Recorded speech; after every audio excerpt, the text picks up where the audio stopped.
ఓం గంగణపతే నమ శ్రీ గురుభ్యో నమ హరి ఓం. ఫ్రెండ్స్, ఈ తత్వ విచారణ అయితే దీన్ని ఏంటంటే కూలంకషంగా చూస్తే ఆ, దాన్ని దాన్ని దాన్ని డయాగ్నోస్ చేసినప్పుడు దానికి మనకు ఇది సొల్యూషన్ కూడా వస్తుంది. ఎందుకంటే అది చూద్దాం. అయితే మనకు తెలుసు, భగవంతుడు అంటే భగవంతుడైన ఆత్మ అన్న దేవుడు అన్న ఏంటంటే ఒక జ్ఞానం, ప్రకాశం, శక్తి అదంతటా ఉంది. దాన్ని ప్రజ్ఞానం, బ్రహ్మానం, అస్థి బ్రహ్మం. అంటే అస్థి అంటే అది ఉంది, అది తప్ప ఇంకేం లేదు. ఏదన్నా ఉంటే దాని ప్రతిబింబాలే, దాని ఆభాసే. దాన్ని చూద్దాం. అయితే ఇప్పుడు మరి ఇప్పుడు ఇంకొక ఇది భగవంతుడు అంటే ఇది చిహ్నం. మరి ఈశ్వరుడు ఒకటి ఉంది, జీవుడు ఒకటి ఉంది. ఈశ్వరుడు ఏంటంటే ఆ, చాలా అంటే మ్యాక్రో, అంటే సర్వజ్ఞత్వం ఉంది. ఈశ్వరుడికి సర్వజ్ఞత్వం ఉంది. ఈశ్వరుడు ఆధారం చేసుకొని మాయాశక్తి పనిచేస్తుంది. అయితే ఆ శక్తి యొక్క కార్యమే బ్రహ్మాండాలు, అండపిండ బ్రహ్మాండాలన్నీ కూడా. అయితే ఈశ్వరుడికి అంటే మాయ ఉపాధి. అయితే ఆ ఉపాధి కూడా తన ఆధీనంలో ఉంటుంది. అయితే ఈశ్వరుడికి ఎప్పుడు స్వరూప జ్ఞానం ఉంది. తను జ్ఞానం అని తెలుసుకుంటాడు. ఆ ఎరుకలో ఉంటాడు. అయితే తన ఆధారం చేసుకున్న సృష్టిలో తనంతా ఉంటూ దానితో అసంగత్వంతో ఉంటూ, ఎందుకంటే ఆ సృష్టి ఎట్లాగో అది జడం, కార్యం అంటే శక్తి ఆ జడం అది నశిస్తుంది. తను నిర్వికారుడు. అయితే దాంతో ఎటువంటి బంధం లేకుండా అది స్వరూపంలో ఉంటాడు. అయితే ఈశ్వరుడి శక్తి కార్యంలో అదే 14 మనం అంటాం 14 లోకాలు, 3 వరల్డ్స్. దాంట్లో ఈ 84 లక్షల జీవులు ఉన్నాయి. అండజాలు, ఉద్భిజాలు, స్వేదజాలు, జరాయుజాలు. అయితే దాంట్లో ఒక మానవ జన్మ ఒకటి ఉంది, జీవుడు. అయితే ఈ మానవ జన్మ జీవుడికి ఉపాధి ఏంటంటే అవిద్య. అవిద్య అంటే ఆవరణ విక్షేప శక్తి, ఇది మాయాశక్తి. అయితే ఈ జీవుడికి కూడా అల్పజ్ఞుడు, అల్పవ్యాపి, అల్పశక్తిమంతుడు, కానీ అవిద్య ఉంది. అయితే ఇప్పుడు మనం చూస్తే ఈ జ్ఞానం ఒక లక్షణం అహం అనుకోగలడం. అయితే అది ఈశ్వరుల్లో జరుగుతుంది. అహం అనుకుంటాడు. ఈశ్వరులో ఆ విరాట్ అహం ఉంది. ఇదే కృష్ణ పరమాత్మ అహం సర్వవ్యాపకంగా ఉంది. ఎందుకంటే ఈశ్వరుడికి అదే దట్ ఈజ్ ఎ స్పోర్ట్. అయితే అయితే తను దాన్ని ఆ మాయాతీతుడు, మాయావి అంటే మాయను ఆడించేవాడు. అయితే ఒక గారడివాడిలాగా. అయితే ఆయన మాయలో చిక్కోడు. అయితే జీవుడు ఏంటంటే మాయ అధీనంలో ఉన్నాడు. అయితే జీవుడిలో కూడా అహం, ఆ జ్ఞానం ఉంది. ఆ జ్ఞానం అంటే అహం అనుకోగలడం అంటే జ్ఞానం. అయితే విద్య ఉన్నప్పుడు ఈ అహం ఆ జ్ఞానంగా ఉంటుంది. అది జ్ఞానం అంతటా ఉంది. తాను అంతటా ఆ స్వరూపంలో ఉంటాడు. కానీ అన్ఫార్చునేట్లీ ఈ మాయ అవిద్య వల్ల ఏమవుతుందంటే ఈ ఈ అహం నుంచి అహమస్మి జాగ్రత్తావస్థలో ఈ అహం సన్నిధిలో సూక్ష్మ శరీరం వ్యక్తమవుతుంది. కర్మేంద్రియాలు, జ్ఞానేంద్రియాలు యాక్టివేట్ అవుతాయి. అండ్ వీటి ద్వారా శరీరాన్ని కూడా గ్రహించడం జరుగుతుంది. అయితే ఇక్కడ ఈ జాగ్రత్తావస్థలో ఈ అహం నుంచి ఏదైతే 3 అవస్థలకు సాక్షిగా ఉందో అహమస్మి అనే ఒకటి ఆవరణ విక్షేపం. అంటే ఇది లేనిది రజ్జు సర్పంతో పోలుస్తారు. ఇది భ్రమించిన స్థితి. అయితే ఇది పుట్టుకొచ్చి ఇది ఇంకా స్థిరపడి, అయితే దాని ఆధారాన్ని విస్మరించి స్థిరపడి ఒక ఎంటిటీగా ఉంటుంది. అయితే ఇదే అహంకారం. అయితే ఇది కర్తగా అనుకుంటుంది. నేనే కర్మేంద్రియాలు నడిపిస్తున్నాను, జ్ఞానేంద్రియాలు నడిపిస్తున్నాను. మరి అయితే ఈ కర్మను మరి అండ్ కర్మక్రియలను ఏదైతే ఇది జరుగుతుందో వ్యక్తమైనవో వాటిని గ్రహిస్తుంది. ఆ గ్రహించిన వాటితోని మరి మమైకం అవుతుంది. అయితే మమైకం అండ్ మమత్వం ఉంది. అయితే మమైకం డిఫరెన్స్ ఏంటంటే మమత్వం అంటే నాది, అది మమైకం అంటే అదే నేను, తనవిగా కాదు, తానే అది. అయితే ఒక దుర్భరమైన స్థితి. ఈ స్థితిలో దేహ, ప్రాణ, మనసు లక్షణాలు తనవిగా కూడా కాదు, తానేగా ఇంచి అవితోని వ్యధపడుతుంది. అయితే ఇది ఎగ్జాక్ట్లీ ఇదే పీడ, బాధ, వ్యధ, దుఃఖం. ఇది జీవుడికి ఉందే ఒక అవస్థ. అయితే ఇదంతా అవిద్య. ఈ అవిద్య వల్లనే తాను జ్ఞానానికి దూరమైంది. శక్తి యొక్క కార్యమైన శరీరాన్ని శక్తికి అన్యంగా దర్శిస్తుంది. మరి జ్ఞాన ప్రకాశానికి ఆధారం చేసుకొని ఉన్న మనోవృత్తుల్ని వాటికి దాని ఆధారానికి విస్మరించి ఈ భావాలను కూడా అస్తిత్వం కల్పించింది. ఈ 3 తప్పులు జరిగాయి ఈ అవిద్య వల్ల.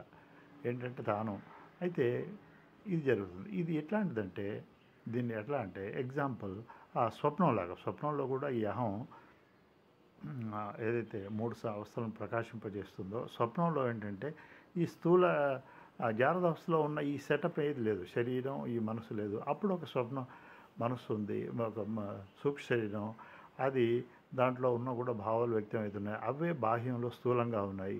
ఇదంతా కూడా ఒక భ్రమ. అయితే అది ఉంటే తేజస్సు, ప్లే ఆఫ్ లైట్, కెలిడియోస్కోప్ లాగా.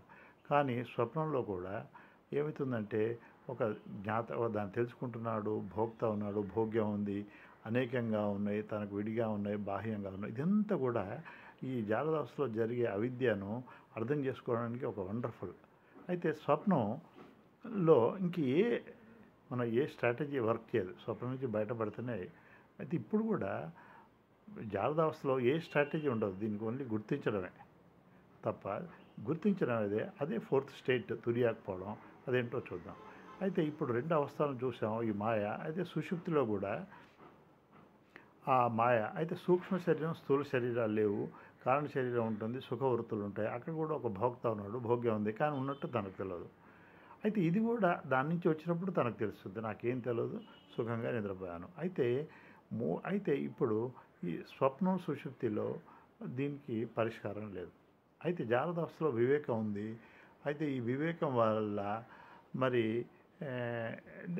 ఎట్లా మనం దానికి సమాధానం చూసుకోవాలో మనం గ్రహిద్దాం. అయితే ఇప్పుడు ఏంటంటే తెలుసుకోబడ్డ జడంతో తాదాప్యం అయ్యాడు తాను.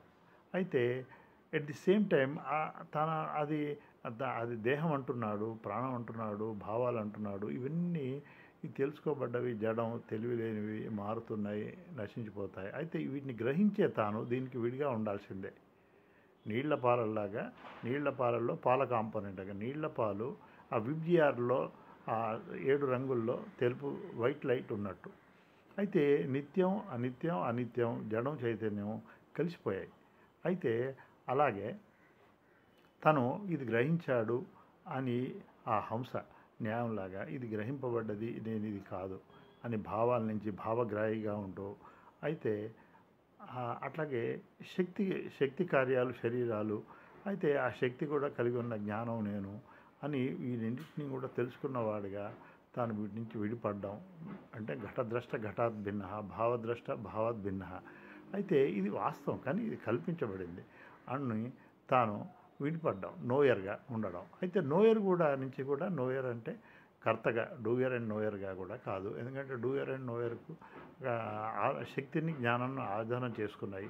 అయితే అవి కూడా అవి ప్రస్తుతం తను కాదనుకోవడానికి అవి కర్త అని తను విడిపడతాడు. అయితే అవి కూడా కావు, ఎందుకంటే తటస్థ లక్షణం, అవి దాని సాక్షి. ఇప్పుడు ఎలక్ట్రిసిటీ సన్నిధిలో జరుగుతుంది ఒక నాటక దీప, కానీ ఎలక్ట్రిసిటీకి ఏం కర్తృత్వం లేదు. అలాగే కర్త నుంచి కూడా విడిపడి, అయితే ఇప్పుడు తనకు జ్ఞానం ఎటువంటి సంబంధం అంటే, ఇప్పుడు తనేమంటాడు, నేను జ్ఞానం కలిగి ఉన్నాను, నా జ్ఞానం. అయితే జడ వస్తువులు నావి, నేను కలిగి ఉన్నాను లాగా ఈ జ్ఞానం దగ్గర కూడా అక్కడ మళ్ళీ అవిద్య ఉంది. ఎందుకంటే ఇప్పుడు ఇది ఏదైతే క్లైమెంట్ ఉన్నాడో, నేను జ్ఞానం కలిగి ఉన్నాడు, సరే అతను లేడు. 3 అవస్థల్లో కూడా జ్ఞానం ఉంది, తానున్నాడు, జ్ఞానం ఉంది. అయితే తాను జ్ఞానం కలిగి ఉన్నాడంటే కాదు. ఏదంటే ఇదే స్టేట్లో అందరూ ఎన్ని జీవులు ఉన్నారో వాళ్ళందరూ అన్నారు 100 బిలియన్స్. అయితే జ్ఞానం ఇన్ని ముక్కలైందా? అది సంభవం. జ్ఞానం నిరాకారం, సర్వవ్యాపకం. అయితే దీనికి వాస్తవం ఏంటంటే జ్ఞానం రివర్స్. అయితే జ్ఞానం ప్రీఫిక్స్, సఫిక్స్, నేను. జ్ఞానం లీడింగ్, ఇది ట్రైలింగ్. అది జ్ఞానం హోల్డరు, ఇది హెల్డ్. ఇప్పుడు ఇది మ్యాచ్ అవుతుంది. అయితే ఇప్పుడు ఘటాకాశంలో ఉన్న ఎన్ని ఘటాలైనా అంతటా ఉన్న ఎలక్ట్రిసిటీ ప్రతి ట్రైన్లో ఉంది. సో వాటెవర్, అంతటా ఉన్న ఎలక్ట్రిసిటీ ప్రతి ఇంట్లో ఉంది. సో ఇది కరెక్ట్. అయితే ఈ స్థితిలో జ్ఞానం జ్ఞానం నేనుగా ఉంది. అయితే మరి ఇప్పుడు ఇది కూడా కాంట్రాస్ట్ ఏంటంటే, పర్వేజివ్లో జ్ఞానం నిరాకారం అంతటా ఉంది, కానీ తాను ఈ శరీరం ఒక పరిధిలో ఉన్నాడు. ఇది ఒక 5 యాంగిల్ అంటే పెంటాగన్. అయితే దీంట్లో పరిధిలో ఉన్నాడు. అండ్ జ్ఞానానికి, ప్రస్తుతానికి తాను ఒక ఎంటిటీ, జ్ఞానానికి అన్యంగా ఉన్నాడు, జ్ఞానానికి తాను వేరుగా ఉన్నాడు. అయితే ఇక్కడ మళ్ళీ వ్యాలిడేషన్ జరగాలి. ఏంటంటే జ్ఞానం అంటేనే నేను అంటేనే జ్ఞానం. అంటే ఎందుకంటే జడానికి ఈ అడ్వాంటేజ్ లేదు. జడం ఎప్పుడు భావాలు కానీ మన భౌతిక శరీరం కానీ ఆ నేను అనే స్ఫురణకు నోచుకోలేదు అది. ఎందుకంటే జడం అది ఒక వెలితి. జడం అంటేనే అది దానికి తెలియదు. తెలివి అంటే నేను అనుకోగలడం.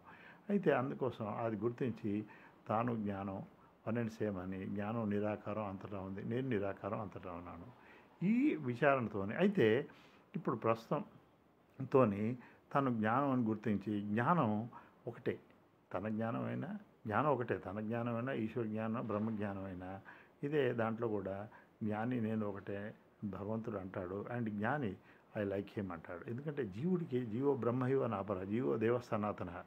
అయితే ఈశ్వర అంశ జీవ అవినాశి, ఇవన్నీ ఏంటంటే భగవతి స్వరూపమైన తాను పాడిపోయి మరి ఈ మృతమైన దేహంలో ఉంటూ ఇవి తనకు ఇవి అందించలేవు అమృతత్వాన్ని. కానీ ఆశిస్తూ అది భంగపడుతూ జీవితం కూడా ఒక సిల్క్ వార్మ్ లాగా, ఒక కస్తూరిలాగా ఆ సాధనాలని జగత్తును ఆశ్రయించి జీవుడు అయితే భంగపడుతున్నాడు.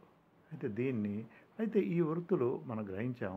కానీ దీనికి ప్రతికూలమైన వృత్తులు, అవిద్యా వృత్తులు అవి అనాది నుంచి ఉన్నాయి. పునః వీటిని రీక్యాప్ చేస్తున్నప్పుడు ఒక మెట్లు దిగాం, మళ్ళీ మెట్లు ఎక్కుతుంటేనే టెర్రస్ పోతాం. అయితే ఇదే ప్రక్రియ, ఇది మాత్రమే జీవుడికి అమృతం స్వార్థిస్తుంది. ఇదే మహాత్ములందరూ చెప్పిన ఇదే. ఓం అస్తోమ సద్గమయ తమసోమ జ్యోతిర్గమయ మృత్యోర్మ అమృతంగమయ. జీవుడి జన్మ సార్థకమవుతుంది. హరి ఓం.